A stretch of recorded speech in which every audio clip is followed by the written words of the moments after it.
مفتی صاحب، کیا کوئی شخص توحید پر تھا اور دنیا سے چلا گیا، کچھ گناہوں سے توبہ نہیں کی، تو کیا بروز قیامت جہنم سے نکل کر جنت میں جائے گا؟ جی ہاں، اگر کسی کی توحید پر موت واقع ہوئی ہے تو گناہوں کی سزا کھانے کے بعد بالآخر وہ جنت میں جائے گا۔ اللہ اپنے ماننے والے اور نہ ماننے والوں کو برابر نہیں رکھیں گے۔ حدیث میں آتا ہے کہ جب مسلمان جو گناہ گار تھے وہ جہنم میں ہوں گے، عذاب میں ہوں گے، تو ایک وقت آئے گا کافر ان کو طعنہ دے گا کہ یار تم تو مسلم تھے، تم تو خدا پر اور پیغمبروں پر ایمان لاتے تھے، تو انجام تو ہم دونوں کا سیم ہی ہے۔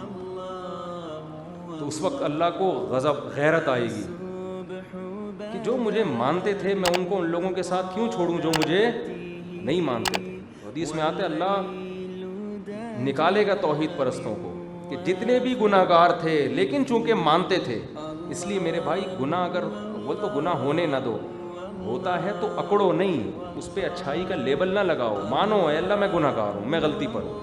آج بڑا مسئلہ پتہ ہے کیا ہے؟ جب آپ کسی کو بتائیں غلط ہے تو وہ اکڑ دکھانے لگتا ہے۔ ایک صاحب سے میں نے کہا بھائی اس پہ عذاب قبر ہوتا ہے جو آپ اس طرح کی باتیں کر رہے ہو، کہتا ہے ابے جب قبر میں جائیں گے تو دیکھا جائے گا۔ یہ تو آپ یعنی عذاب قبر کی توہین کر رہے ہو نا۔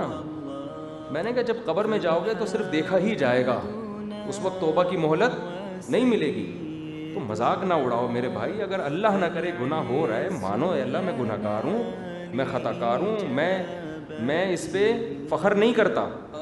کوئی عورت اگر پردہ نہیں کرتی ہے، یہ نہ کہے کہ ہم نے بڑی دیکھ لی ہیں پردے والیاں کیسی ہوتی ہیں، اور کوئی پردہ وردہ یہ پرانے لوگوں کی پرانی باتیں ہیں، نہ نہ نہ، بولے بھائی میں پردہ نہیں کر رہی، میں غلط کر رہی۔ اللہ سے دعا کرو کہ اللہ مجھے توفیق دے۔ آپ کی داڑھی نہیں ہے، آپ یہ نہیں کہا بھائی ہم نے بڑے داڑھی والے بھی دیکھ لیے سب چور ہوتے ہیں، اس طرح لوگ باتیں کر رہے ہوتے ہیں نا۔ ابے داڑھی واڑی کچھ نہیں، بھائی آپ بولو یار میں غلط ہوں، داڑھی نبی کا حکم ہے، میں نہیں رکھ رہا، دعا مانگو اللہ مجھے بھی توفیق۔ تو برائی پہ اتراؤ نہیں، کبھی بھی اتراؤ نہیں برائی پہ۔ تو آج مسئلہ یہ ہونے لگا ہے کہ اس پہ فخر کرنے لگے ہیں، یہ فخر یہ کفر ہے، فخر کرنا، اس پہ اللہ نہیں بخشے گا۔ اللہ کہے گا تجھے تو اپنے جرم پہ ندامت ہی نہیں تھی۔ جس کو ندامت ہے اس کے بخشے جانے کا امکان ہے، اس کا بھی امکان ہے اللہ بغیر سزا کے ہی معاف کر دے، امکان ہے۔ قاعدہ تو یہی ہے کہ نہیں کرے گا معاف، لیکن امکان ہے کہ اللہ ویسی غریبی میں بھی تو کچھ کام ہو رہے ہوتے ہیں نا۔ غریبیاں ہر جگہ چلتی ہیں، صرف کراچی کے ہوٹلوں میں نہیں ہیں، اللہ کے ہاں بھی غریبیاں چلیں گی۔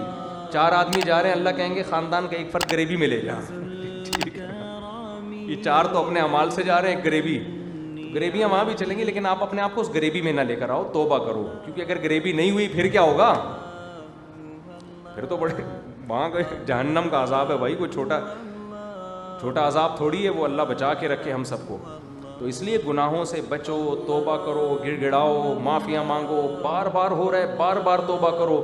اچھا ایک تو یہ بڑا جرم ہے کہ آپ مذاق اڑانا شروع کر دیں دین کا، اور کہیں یار یہ کچھ سب مولویوں کی باتیں ہیں، اور پردہ وردہ اور بد نظری یہ سب فضول باتیں ہیں، یہ خطرناک۔ دوسرا ایک خطرناک اور بھی ہوتا ہے کہ جب آپ کسی گناہ کے عادی ہو جاتے ہیں نا تو آپ ہتھیار ڈال دیتے ہیں کہ یار بس میں اسی گناہ میں اب زندگی گزاروں گا، یار مجھ سے نہیں چھوٹتا۔ یہ بڑا ڈینجرس ہے۔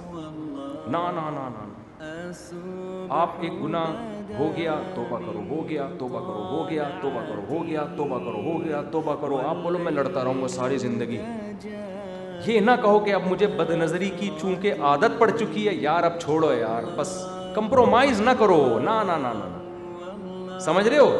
بعض لوگوں کو انٹرنیٹ پہ فحش فلمیں دیکھنے کی عادت پڑ جاتی ہے، توبہ کرتے ہیں، پھر فلم دیکھ لی، پھر توبہ کی، توبہ کر کے کہتے ہیں یار ہم سے نہیں چھوٹتی، اب جی بھر کے دیکھتے رہو بس۔ یہ بہت خطرناک ہے، بہت خطرناک۔ توبہ کرتے رہو کرتے رہو کرتے رہو، بولو چھوڑنے کی کوشش میں موت تک لگا رہوں گا، لگا رہوں گا۔ پھر کوشش کرو، اپنے آپ کو سزا دو، روزے کے ذریعے، نفل نماز کے ذریعے پینلٹیاں لگاؤ اپنے اوپر، علماء سے تعلق قائم کرو، تبلیغ میں وقت لگاؤ، پھر ہو جاتا ہے۔ پھر ایک صاحب نے کہا میں فحش فلمیں دیکھنے کا عادی تھا، میں حج کر کے آیا، میں نے توبہ کی، پھر مجھ سے جرم ہو گیا۔ وہ اتنا مایوس کہ یار جب حج سے نہیں چھوٹ رہا تو اب کیسے چھوٹے گا؟ میں نے کہا بھائی پھر حج کر، ٹھیک ہے نا، پیسے نہیں حج کے، تبلیغ میں نکل جا، توبہ کر۔ کیوں؟ آپ لڑتے رہو شیطان کے خلاف، اللہ کو یہ ادا بھی پسند ہے کہ ہتھیار ڈال کے بیٹھ, کیونکہ ہم جہنم پہ کمپرومائز بولو نہیں کرتے. ہتھیار ڈالنے کا مطلب یہ کہ اللہ ٹھیک ہے اب مجھ سے نہیں چھوٹ رہا, اب تو مجھے اللہ تو گناہ پہ جہنم کی وعید ہے بھائی. آگ پہ کون تیار ہو جاتا ہے؟ کہ دیکھو کوئی شخص آپ کو ایک گڑھا ہے جس میں آگ جل رہی ہے, دھکیل کے لے کے جا رہا ہے, آپ نے پورا زور لگا دیا لیکن وہ اتنا طاقتور ہے کہ وہ آپ کو گھسیٹ رہا ہے اور آپ کو یقین ہو گیا کہ میں اس سے پنجہ نہیں چھڑا سکتا, تو کیا آپ اب آرام سے جانا شروع ہو جاؤ گے کہ بھائی چھوڑو مجھے, اب میں تو بھاگ تو سکتا ہی نہیں ہوں, چھوڑو مجھے پتہ ہے کچھ نہیں, چلو میں خود اب آرام سے جا رہا ہوں, اس ٹینشن کی کیا ضرورت ہے؟ ایسا کرو گے؟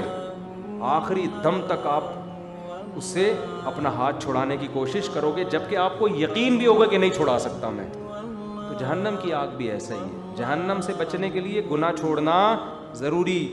تو شیطان بار بار گناہ کروا رہا ہے, آپ کو یقین ہو گیا بالفرض, وہ تو یقین ہونا نہیں چاہیے ایسا, یہ تو ایسا نہیں ہو سکتا, مایوس نہیں ہو انسان. بڑے بڑے لوگوں سے بڑے بڑے گناہ چھوٹے ہیں, آپ کو یقین ہو گیا کہ مجھ سے یہ گناہ نہیں چھوٹے گا, پھر بھی آپ نے کوشش نہیں چھوڑنی.